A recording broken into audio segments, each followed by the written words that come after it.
안녕하십니까, 반갑습니다. 자, 이번 시간에는요 무기 탄약 관리에 대해서 보도록 하겠습니다. 이제 무기 탄약고의 설치인데 무기고와 탄약고는 분리해야 돼요. 무기고에는 집중 무기고와 간이 무기고가 있습니다. 예를 들면 군대에서 내무반에 이렇게 두는 걸 간이 무기고라고 볼 수도 있는데요. 집중 무기고는 개인화기, 공용화기를 집중적으로 보관하는 곳이고요. 간이 무기고는 교대할 때 집중 무기고와 별도로 이렇게 일부를 대여받아서 하는 곳이에요. 근무자가 24시간 상주하는 지구대랄지 파출소, 그러니까 상황실, 112 타격대, 여기에 두는 것을 간이 무기고라고 합니다. 넘어가 보시면 설치 요령이 있는데, 이게 무기고 탄약고는 당연히 경고해야 되고요. 방습 장치, 방화 장치 등이 완비해야 되죠. 이거는 필수예요. 이거 완비할 수 있다 하면 안 되고, 이건 분리해야 됩니다. 이걸 통합한다 하면 안 돼요. 그러니까 무기고와 탄약 같이 있는 게 아니라 탄약고는 분리되어 있습니다. 그러니까 통합하면 틀리게 된다. 그러니까 분리가 맞다. 가능한 한 격리돼야 되고요. 자, 환기통에 손이 들어가면 안 되겠죠. 그리고 이중의 자물쇠, 이중으로 자물쇠를 설치해야 된다. 여기도 이제 의무죠. 해야 되고요. 자, 비상벨이랄지 이런 것들도 당연히 순찰함도 마찬가지 설치해야 되죠. 여기에 보면 뭐 환기, 황습 해야 된다. 그리고 자물쇠도 해야 된다. 순찰함도 해야 된다. 이제 의무라는 걸 기억하시고, 전기 설비를 하면 안 되죠. 이게 전기 설비를 당연히 하면 안 된다. 조명은 건전지로 이렇게 해야 되고, 방폭 설비를 갖춰야 된다. 넘어가죠. 자, 무기 탄약 관리와 관련해서요. 무기 탄약은 종류별로 이제 구분해서 그 품목 수량 이런 현황판에 다 쓰도록 되어 있습니다. 자, 간이 무기의 권총, 소총을 함께 보관할 경우에 견고한 분리 보관 장치를 해가지고 별도, 소총은 이제 별도로 잠금 장치를 해야 되죠. 이게 탈취당하면 안 되니까요. 무기고의 가스 발사총, 가스총은요 무기고에 이렇게 두도록 되어 있고요. 그다음에 체류탄은 탄약고에 이렇게 둬야 됩니다. 화약 성분이기 때문에 무기 탄약고에 인화물질 있으면 안 되겠고요. 그다음에 간이 무기의 탄약을 함께 보관할 경우에 반드시 튼튼한 상자에 잠금 장치 분리해야 되겠죠. 그다음에 열쇠 보관인데, 열쇠를 잃어버리면 안 되잖아요. 그렇기 때문에 관리 책임자를 당연히 둬야 되고, 집중 무기고 일과 시간에는 정보와 장비 담당관이 있고요. 상황 관리관 있죠. 일과 시간 후에는요. 간이 무기고는 종합 상황실장이, 그리고 지구대에는 이제 지역 경찰 관리자 지구대장, 그리고 이제 지구대장이 퇴근할 때는 순찰 팀장이 담당할 거예요. 간이 무기고 설치 부서의 책임자 등은 열쇠 인수 책임자가 보관 관리를 해야 됩니다. 다만 이제 휴가 비번 등으로 관리책은 공백 시 별도 관리 책임자가 지정을 해야 되겠죠. 다음 넘어가실까요? 자, 무기 탄약 등의 대여가 있습니다. 뭐 경찰 기관장은 대여할 수 있다죠. 반드시 해야 되는 건 아니고 할 수 있다로 돼야 되고요. 그다음에 대여 절차, 대여하고자 할 때는 무기 탄약 대여 신청서에 이제 관서장의 허가를 받아야 됩니다. 감독자 입회하에 대여를 하도록 돼 있고, 상황실 등 간이 무기고에 대여, 배정받은 것을 입출구한다. 그랬을 때 소속 부서의 책임자 허가를 받아야 되겠죠. 당연히 허가 없이 하면 안 되겠고요. 당연히 입회하에 있어야 됩니다. 넘어가 보시죠. 그다음에 이제 지구대의 경우에는 어떠냐면은, 원래 이제 탈취당하면 안 되기 때문에 일단 이제 감독자가 있어야 돼요. 감독자가 입회하에 해야 되는데, 만약 감독자가 없다 그러면 반드시 다른 선임 경찰과 입회해야 됩니다.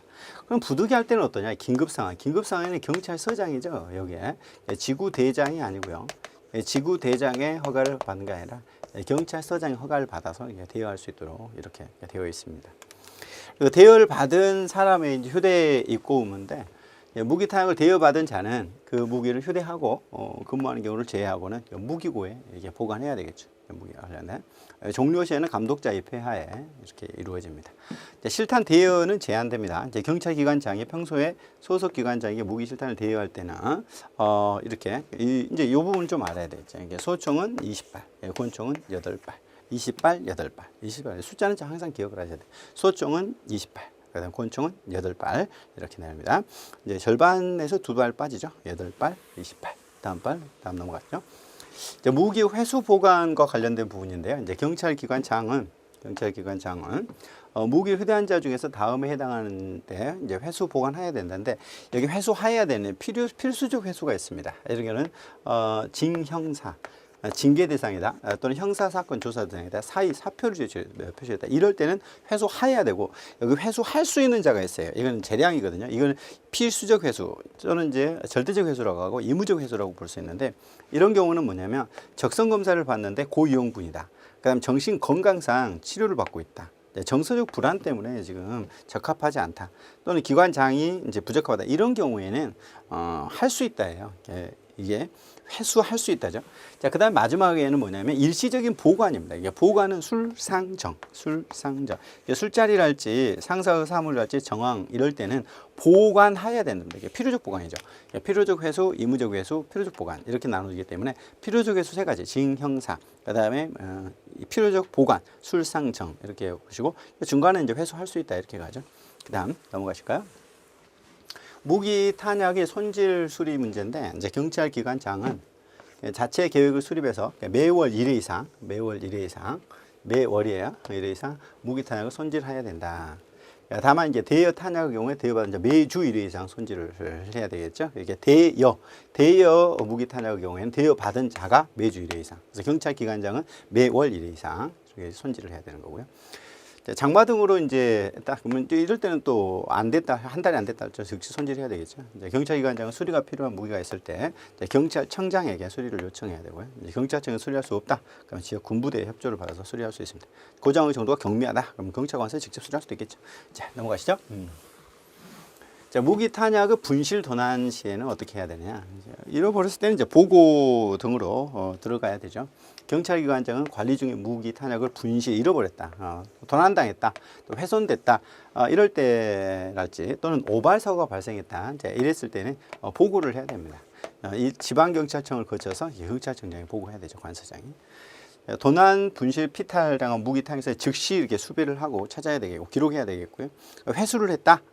그러면 지청장 거쳐서 보고해야 돼요. 그러니까 분실이나 도난당했을 때도, 그리고 회수했을 때도 반드시 보고하도록 되어 있다. 경찰청까지. 그다음 넘어가시죠. 이제 특수경비원 문제입니다. 특수경비원 여기 이제 앞에는 이제 비교 개념으로 이게 나오는 개념이에요. 특수경비원 무기 수칙인데 시설주 관리 책임자고 무기 탄약 관리 수칙이다.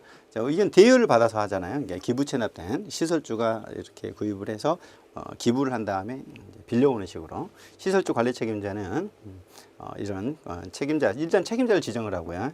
이제 통보해야 됩니다.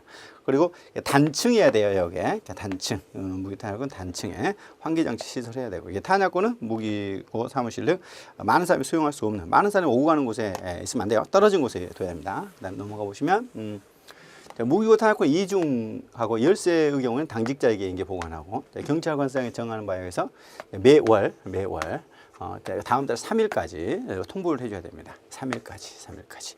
대여받은 무기를 빼앗기거나 이제 대여받은 무기가 분실 도난당했다. 그러면 이제 또 알려줘야 되죠, 서장에게. 대여받은 무기를 빼앗기거나 대여받은 무기가 분실 도난 훼손 때는 경찰청에 정하는 바에서 전액을 배상해야 돼. 그 전액을.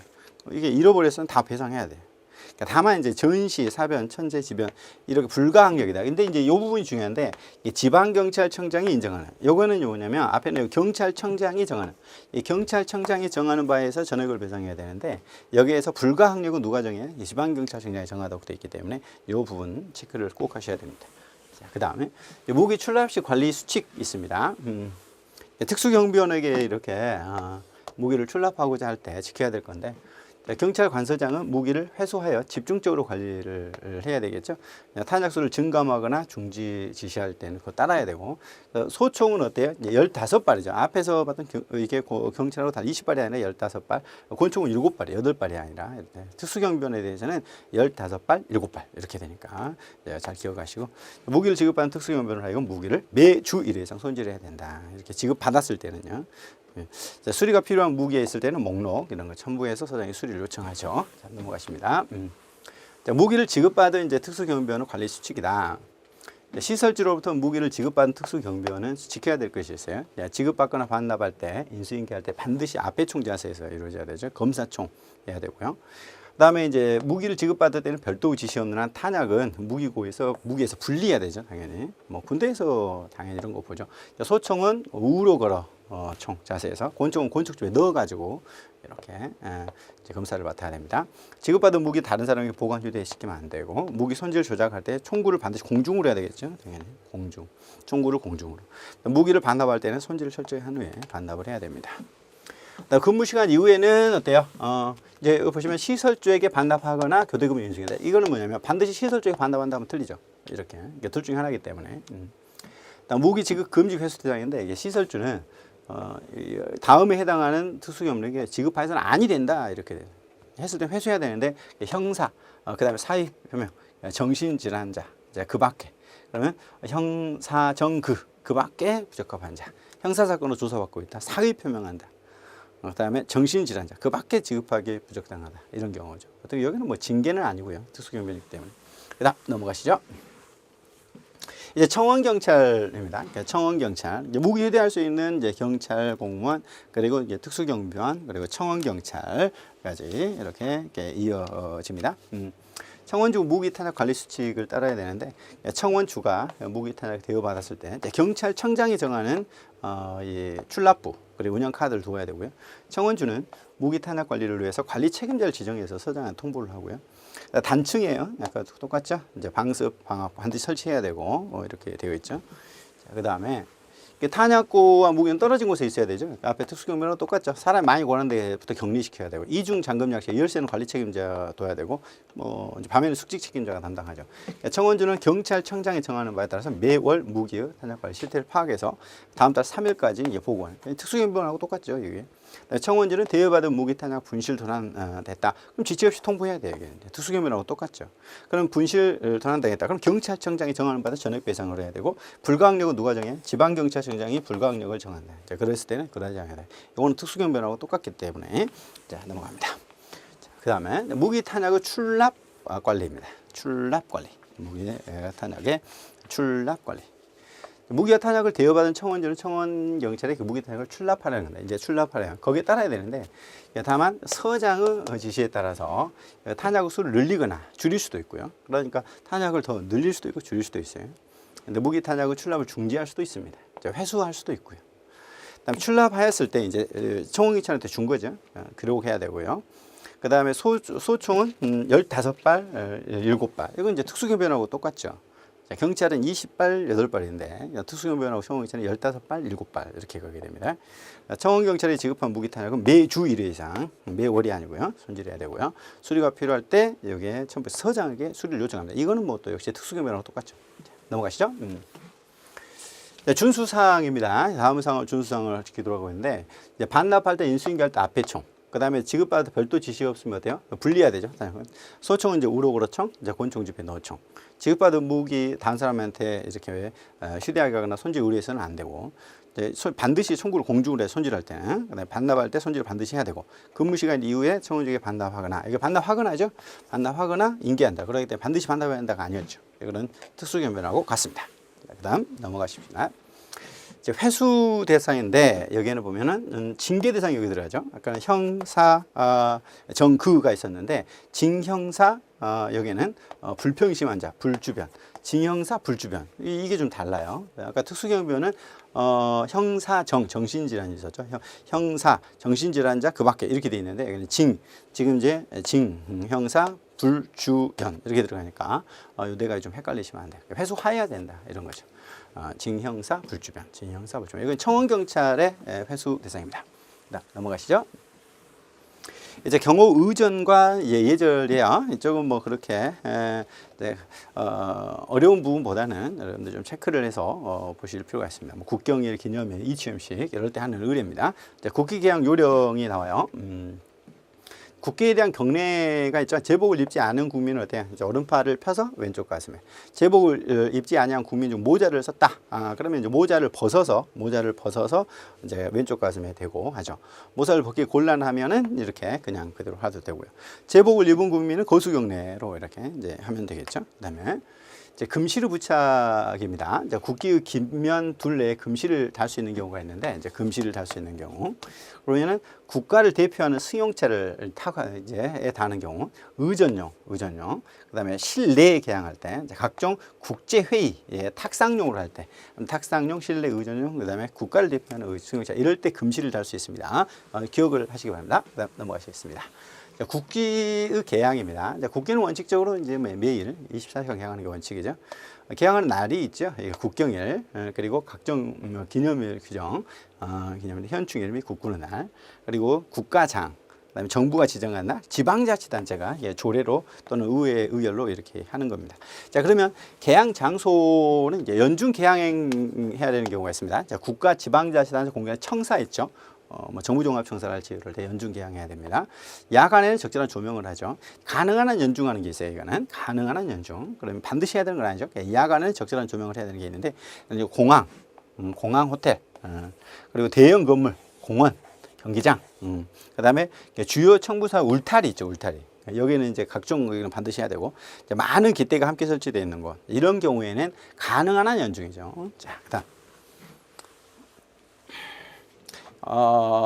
그 다음에 이제 연중 낮에만 개장하는 게 있습니다. 학교, 낮에, 학교, 군부대. 이거는 이제 낮에만. 그래서 군부대에서는 이제 국기 하양식이 있잖아요. 자, 국기가 심한 눈, 비, 바람이 있을 때 훼손을 우려했을 때 이렇게 개항하지 않죠. 넘어가겠습니다. 자, 국기 개항 및 강화 시각이 나옵니다. 대통령령으로 정하도록 하고 있는데 매일 개항 강화하는 경우에 다음에 따른다. 개항 시간이 오전 7시고요. 그다음 강화 시간은 3월부터 10월까지는 오후 6시, 11월 다음 2월까지는 오후 5시 이렇게 한 시간 좀 당겨지죠. 그다음 국기 개항 강화 시각의 변경. 다음 어느 하나일 때는 이제 변경할 수 있다. 야간 행사 등으로 국기 개항할 필요가 있다. 그러면 이제 야간까지 하겠죠. 국가장 등 조기를 개항해야 되는 경우, 특별히 중앙행정기관 장관, 행정안전부 장관과 협의를 하여 정하는 경우 이럴 때 이렇게 변경할 수 있습니다. 자, 그 다음에 국기 개항과 방법이 있는데 다음 방법을 한다. 경축일 평일은 이제 기본과 깃면 사이를 떼지 않고 붙이죠. 현축일이라는 국가장의 경우는 어때요? 이 기본과 깃면 사이를 깃면 너비만큼 밑으로 이렇게 조기라고 하죠. 이거를 조기를 개항하는 거예요. 현충일 국가장, 현충일 국가장은 조기를 개항합니다. 개항 방법은 국기는 이제 깃대, 개항대 개항을 하겠죠. 당연히 깃대나 개항대. 다음 할 때는 이제 벽면에 이제 게시할 수 있는 경우가 있어요. 이렇게 벽면. 그럼 벽면은 이제 실내, 그 다음에 경축 등 목적으로 이제 건물 벽면에다 건물 벽면이나 실내의 경우에는 이제 그대로 깃대 없이 할 수 있죠. 국기는 깃면은 건개가 오른쪽 위로 오도록 하여 건개가 2개가 있는 쪽에 이제 깃면 너비 부분이 이제 깃대에 접하도록 이렇게 개항을 해야 됩니다. 일단 깃면은 건개가 왼쪽 위에요. 왼쪽 위 건개가. 그리고 조기 개항 강화 순서가 나오는데 개항 시에는 깃면은 왼쪽 위 모서리가 깃봉에 닿을 때까지 이제 깃면을 올렸다가 이제 깃면을 너비만큼 내려서 개항하죠. 이렇게 했다가 그만큼 내려서 이렇게. 강화 시에는 깃면은 왼쪽 위 모서리가 깃봉에 닿을 때까지 올렸다가 다시 내리도록 이렇게 되어 있습니다. 그래서 딱 맞춰서 해서 이렇게 올렸다가 다시 내리도록. 자, 그 다음에 국기의 깃면을 늘려서 개항하는 방법이 있는데 국기의 깃면을 늘려서 개항할 때에는 깃면을 2개가 왼쪽 위로 오도록 이렇게 해가지고 합니다. 다만 가로변에 개항하는 국기로서 이게 대칭해서 이제 이게 늘려서 하는 경우죠. 2개의 국기를 늘려서 개항할 때는 왼쪽 국기의 건개가 이제 왼쪽 위로 오도록 이렇게 하고 있습니다. 자, 그다음에 보시면 국기와 다른 기의 개항 강화 방법, 이제 이 부분을 좀 잘 알아야 돼요. 이제 이 부분은 뭐 여러분들이 다 알고 있어서, 자 보시면 이게 이제 잘 아셔야 되는데 국기와 다른 기를 개항할 때는 국기를 가장 높은 곳에, 이건 뭐 이게 가장 높은 곳에 국기를 달아야 돼요. 이제 근데 이제 2개 이상의 국기가 동일할 때 높이가, 자 그러면 국기는 이제 중앙에 개항합니다. 이제 개항의 기가 솔수면 중앙에, 3개면 중앙에 이제 똑같을 때는, 그죠? 자, 앞에서 개항대를 바라봐서 국기의 왼쪽이, 그러니까 3개다, 이렇게 3개다. 그럼 이게 국기고요. 자, 앞에서 봤을 때 이게 이제 왼쪽이 그 다음 순위, 차순위. 그 다음에 오른쪽이 차차순 이렇게 가는 것이죠. 그 다음에 이제 이쪽 이렇게 가겠습니다. 그래서 왼쪽 위로 번갈아 가면서 이게 국기고, 그 다음에 1, 2, 3, 4 이런 식으로 간다. 자, 이렇게 가는 거고요. 그다음 짝수면 어떠냐? 짝수면, 자 개항할 기의 총수가 짝수인 경우입니다. 이제 국기는 앞에서 바라봐 왼쪽 첫 번째입니다. 그래서 왼쪽 첫 번째가 되겠다. 왼쪽 첫 번째. 그리고 오른쪽이 이제 차순위. 그래서 이렇게 차순위로 점점 멀어질수록 이렇게 간다. 이렇게 보시면 되고요. 자, 개항과 강화 방법입니다. 국기와 다른 기를 같이 개항할 경우에 다른 기는 국기 개항과 동시에, 그리고 이후에 개항하고요. 강화할 경우에는 다른 기는 국기 강화와 동시에 또는 그 이전에 강화를 해야 되겠다. 이렇게 다른 이제 국기 동시에 하거나 또는 이제 국기 하고 그 다음에 하거나 또 할 때도 내릴 때도 똑같죠. 넘어가시겠습니다. 자, 국기와 외국 국기의 이제 개항 방법입니다.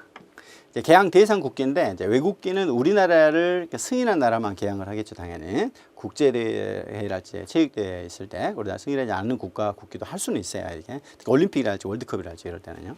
개항 방법 보면 국기와 외국기는 그 크기와 높이를 같게 개항합니다. 원래는 이제 높이가 같게. 외국기의 개항 순서는요. 일단 국가 명칭 영문 알파벳 순서가 있어요. A, B, C, D 이렇게 이게 싸우지 않도록 하기 위해서 알파벳 순서로 하게 됩니다. 국기와 외국기를 교차시켜 이제 해야 될 때, 이렇게 교차시켜서 해야 될 때는 앞에서 바라보아 국기의 깃면이 이제 왼쪽에 오도록 하고, 그 깃대는 외국기의 깃대 앞쪽에, 그래서 깃면이 이제 왼쪽, 이게 이제 국기가 되도록 하고, 그리고 국기가 앞쪽으로 이렇게 오도록 해야 된다. 그 다음에 이제 국기와 유행기의 개항 방법입니다. 자, 국기와 유행기를 개항할 때 앞에서 바라서 왼쪽이 유행기예요. 이게 왼쪽이 유행기입니다. 이제 오른쪽이 국기죠. 자, 왼쪽이 유행기, 그 다음에 오른쪽이 국기. 이제 국기, 유행기, 외국기를 함께 한다. 국기, 유행기, 외국기를 함께 개항할 때는 유행기, 그 다음에 국기. 이렇게 가죠. 유행기, 국기. 그 다음에 외국기. 이렇게 가게 된다. 이거 유행기가 가장 먼저 이렇게 오게 된다. 자, 그 다음 넘어가시죠. 자, 그 다음에 이제 국기 개항의 원칙이 나옵니다. 국기 개항의 원칙. 국기는 다음 위치에 개항한다. 이제 건물 차량 구조할 때 이렇게 하는데, 단독주택의 경우는 어때요? 난간에 중앙이나 앞에서 왼쪽, 중앙이나 왼쪽. 그 다음에 이제 주택을 제외한 건물이다. 그러면 주택을 제외한 건물을 앞에서 바라봐서 지면은 중앙 또는 왼쪽, 옥상. 중앙이나 그러니까 현관에 이제 있을 때 현관 중앙 또는 출입구 여기다가 이제 하면 돼요. 주택은 단독주택과 달리. 자, 건물 안에 이제 회의장 강당에 이렇게 해야 된다라고 했을 때 어떻게 하느냐? 건물 안에 회의장 강당에서는 그 내부 전면을 앞에서 바라봐서 그 이제 회의장 이렇게 있잖아요. 그러면 왼쪽 중앙에 이제 여기 이쪽 왼쪽이나 또 중앙에다가 이렇게 하는 거죠. 그래서 옥내 회의장이나 강당 등의 깃대를 달아서 세워 놓을 때는 당상 등 전면 왼쪽. 아무튼 이제 깃대를 달았을 때는 이쪽 왼쪽에다가 이렇게 하는 것이죠. 옥내 회의장이나 강당 등의 국기의 긴 면만을 게시할 경우는 전면 중앙에 위치하도록. 아무튼 긴 면만 할 때, 아무튼 깃대를 없이 할 때는 가운데에다가 이렇게 하도록 하는 것이죠. 자, 차량을 보면 차량 그 전면 앞에서 바라보아 왼쪽에 국기를 개항합니다. 그래서 차량용 국기 개항은 차량 본네트 앞에 서서 이렇게 차량을 정면으로 바라보면 본네트의 본네트 오른쪽 창문, 유리창문에 닿는 것이죠. 그래서 앞에서 보면 왼쪽 전면에 이제 차량 전면보다 폭만큼 높게 이렇게 되어 있어요. 우리나라 대통령과 동시에서는 앞에서 보아 이제 국기를 왼쪽, 앞에서 보아서 그래서 이제 국기가 왼쪽이죠. 이제 외국기가 오른쪽 이렇게 되게 됩니다. 이게 차 안에서 탄 게 아니라 앞에서 볼 때 외국 국기만 부착할 때는 앞에서 왼쪽. 그래서 국기 하나를 보면은 앞에서 보면 왼쪽. 그 다음에 국기와 해서 국기가 왼쪽 이렇게 되겠죠.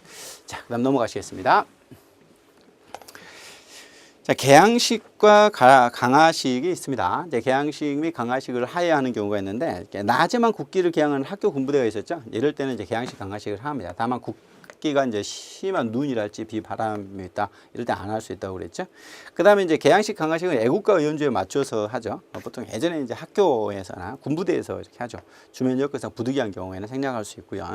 자, 그 다음에 개항식, 강화식에서 국기에 대한 경의 표시입니다. 이제 다음 구문에서 국기에 대해 경의를 표시한다. 우리 이제 그 국기 개항식, 강화식 할 때 이제 국기에 대한 경례를 하잖아요. 경기 중이거나 그 밖에 경의를 표시 못할 부득이한 사유가 있을 때는 뭐 생략할 수는 있겠죠. 그다음 국기를 볼 수 있는 국민, 그러면 경례를 하고요. 국기를 볼 수 없고 연주만 들을 수 있다. 그러면 그 방향을 향해서 선체로 차례 자세로 서 있으면 됩니다. 보통 뭐 프로 축구를 할지 프로야구 할 때 이렇게 하죠. 건물 울타리 안에 있는 차량에 탑승하고 있는 경우 그 차량을 멈추고 앉은 채로 이제 차례 자세로 이렇게 있게 됩니다. 그다음 넘어가시겠습니다. 이제 국가 원수, 즉 대통령의 이제 취임식입니다. 취임식. 취임준비위원회를 둬요. 여기에 이제 위원장은 국무총리겠죠. 당연히. 부위원장은 이제 부총리, 기획재정부 장관과 교육부 장관이 차례대로 이렇게 돼요. 외교부 장관 그리고 이제 행정안전부 장관으로. 나머지 이제 국무위원, 법제처장, 국가보훈처장, 서울특별시장도 여기 들어가죠. 자, 25인 대회로 이렇게 하게 됩니다. 자, 그러면 넘어가 보면 이제 기관별 업무 분담이 있는데 여기에서는 이제 뭐 행정안전부에서 주로 이제 많은 하죠. 특히 이 각종 행사 종합 조정을 담당하는 것은 이제 행정안전부예요. 취임식 관련 기본 계획을 세우고 그다음에 이제 경축연회, 그다음에 초청 범위, 메달, 기념 메달 제작하는 것도 행정안전부에서 하게 됩니다. 이제 국기 개항 공휴일이랄지 이런 것도 다 이렇게 하게 되고요. 외교부는 외교단, 그다음에 이제 기획재정부에서는 또 예비비, 도움과 관련된 거잖아요. 그러니까 법무부는 사면을 담당하는 곳이에요. 그다음에 이제 기념우표는 여기서요. 여기에 행정안전부가 아니라 과학기술정보통신부입니다. 이제 과학기술정보통신부 이렇게 되고, 문화체육관광부에서는 이제 경축공연. 공연은 이쪽이 그 행정안전부가 아니에요. 공축 경연을 주관하죠. 홍보, 그다음 인쇄물 이렇게 문화체육관광부고, 서울시가 이제 가로기 개항, 그다음에 이제 각 부처 이렇게 나누죠. 자, 그 다음에 보면은 이제 취임 식순이 있습니다. 여기에는 이제 개회를 하고 국회의당 경례 애국가, 그 다음에 이제 묵념하고요. 식사, 취임사, 꽃다발 정정, 대통령 참가 회식 넘어가죠. 그다음에 이제 그 국가원수 외국 방문이 있어요. 이럴 때 실무위원회를 구성을 합니다. 그러니까 방문 일정이 확정되면 외교부, 비서실, 경호처 다 구성이 돼서 실무위원회를 구성하고요. 준비 업무를 하게 되는데, 청와대에서는요 이렇게 연설문, 그리고 이제 성명서를 작성하고 이런 연설문은 이제 청와대 외교부에서 담당하도록 하고 있고, 예산은 당연히 예산 편성은 이쪽이에요. 외교부예요. 외교부. 기획재정부가 아니고 여기 이제 외국에 나가니까. 그다음에 이제 훈장 준비하는 것은 행정안전부와 같이. 그리고 회담 공보. 자, 그리고 기념우표는 여기 똑같죠. 과학기술정보통신부 기념우표 정도만 기억하시죠. 자, 그다음 넘어가실까요? 선발대 40일 전에 반드시 선발대를 방문 예정국에 파견해서 이렇게 협의를 하도록 하고 있습니다. 그 다음에 넘어가 보시죠. 이제 외비의 영접이 나옵니다. 외비의 영접. 외국의 국가 원수를 할지 이렇게 했을 때 이제 외교부죠. 외교부 주관으로 하게 됩니다. 그 다음에 이제 외비는 영접 기준인데 이제 공식 방문, 사적 방문으로 구분해 가지고 이렇게 하도록 되어 있습니다. 자, 여기서 좀 알아봐야 될 게 이게 국가 원수급, 그 다음에 이제 수상급 A, 수상급 B 이렇게 이제 나누어지도록 되어 있거든요. 이제 그러면 이게 지금 이제 차이점들이 좀 여기에 있는데, 이제 여기에 외교부인데 이게 이제 의정 관계가 있잖아요. 수상급 B가 여기 차이가 있고요. 그다음에 여기 초청 명의도 국가 원수죠. 국가 원수니까. 그러니까 총리가 여기에 들어가게 돼 있다라는 거 이렇게 알아두시되, 이쪽 보면은 여기 이제 그 20명 내외로 이렇게 한다 이렇게 되죠. 20명이네. 여기는 10명이네. 여기 1명이네. 이렇게 되니까 잘 알아두시고요. 국무총리가 접견하는 건 이거예요. 국가 원수급만 되고 여기는 안 들어가죠. 그래서 외교부 장관이 접견해요. 여기에서는 외교부 장관이 접견하도록 이렇게 되어 있다라는 거 알아두시고, 그다음에 도열도 여기 20분의 1, 그다음에 여기는 18분의 1로 이렇게 들어간다는 거 좀 체크를 해두시고요. 그다음에 예포를 좀 기억을 하셔야 돼요. 여기에 B는 없는데 여기에 21발 이렇게 수상급 A까지 해서 19발로 가니까 이 정도 보시고요. 지금 주체도 보면 여기 경호처에서 이게 하죠. 여기는 경호처가 아니고 이렇게 돼 있다라는 거 이렇게 알아두시고, 여기도 마찬가지로 환송 행사할 때도 똑같이 예포를 21발, 19발 이렇게 쏘도록 돼 있죠. 그리고 이제 모터게이트는 이제 여기에 오토바이 있잖아요. 27대. 이 정도 좀 알아두시면 될 것 같아요. 여기는 18대, 7대. 여기 다 있죠, 이거는. 근데 예포는 없죠, 여기. 네. 자, 넘어가겠습니다. 자, 국빈 방문 행사 일정이 있어요. 그거는 이제 환영 행사, 그 다음에 내외 민방, 그 내외 주최, 이제 리셉션까지 갑니다. 자, 의전 서열을 보겠습니다. 의전 서열은 행사에 참석하는 국내 참석자들 순서로 이렇게 담당하게 되는데요. 자, 서열 순서를 보시면요. 서열에 이제 신경을 써야 되죠. 그러니까 서열이 어떻게 되는가라고 이렇게 서열을 다 신경을 써야 되는데, 의전에서 가장 중요한 원칙은 모든 행사에서 참석 서열을 존중해야 되겠죠. 숙련은 어때요? 항상 상석에, 그러니까 우측에, 상석이 우측입니다. 좌석 서열을 배치할 때 지위가 비슷하면 여자를 남자보다 우선시합니다. 그러니까 대접받으면 상응하는 답례를 해야 되고, 근데 현직 관행이 우선이죠. 외국 방문 시 의전 관행은 항상 자국 관행보다 현지 관행을 우선시해야 돼요. 자국 관행이라고 하면 돼요. 현지 관행을 우선시한다. 자, 그 다음에요. 이제 공식 서열이 나옵니다. 자, 공식 서열. 공식적으로 이제 해는 거죠. 우리나라 경우 명문으로 정한 바는 없어요. 정한 바 있다 이렇게 하면 되고요. 의전 서열 필요에 따라서 관행이 확립되어 있죠. 자, 국제적으로 동일하게 되지는 않습니다. 나라마다 차이가 있기 때문에 거기에 좀 맞춰야 되겠죠.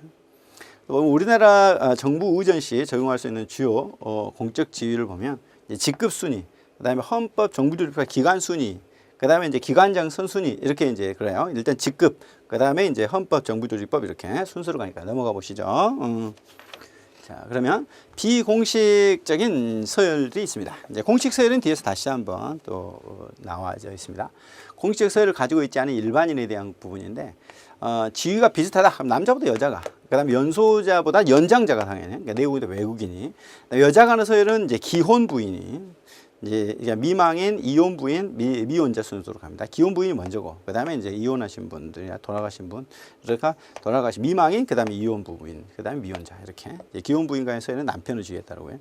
자, 공식적인 서열을 가지지 않는 사람이 공식 행사 연회에 참석할 경우에 좌석은 동의는 개인적, 사회적, 연령에 따라서 고려해서 이렇게 이루어져야 됩니다. 그 다음에 원만하고 조화된 좌석 배치를 위해서 이렇게 다소 조정될 수 있고요. 그러니까 남편이 국가의 대표 자격이다. 그러면 이제 레이디 퍼스트 원칙을 적용하지 않습니다. 이럴 때는 남편이 국가 원수이기 때문에 이때는 여자가 아니라 남자, 이게 국가 원수가 먼저죠. 한 사람은 2개 이상의 사회적 지위를 가지고 있다. 원칙적으로 상위직을 기준으로 할 거고요. 행사의 성격에 따라서 이제 조정할 수 있습니다. 초청한 손님의 서열을 보면 일단 외국인이 먼저죠. 그 다음에 이제 손님 친구로 모르는 사람이 그 다음에 전 공직자. 자기 집에 처음 오는 사람, 그다음에 자기 집에 가끔 오는 사람, 집에 늘 오는 사람, 친척에게 참고만 하시면 될 것 같습니다. 자, 이상 여기까지 하고요. 다음 시간에 뵙겠습니다. 수고하셨습니다.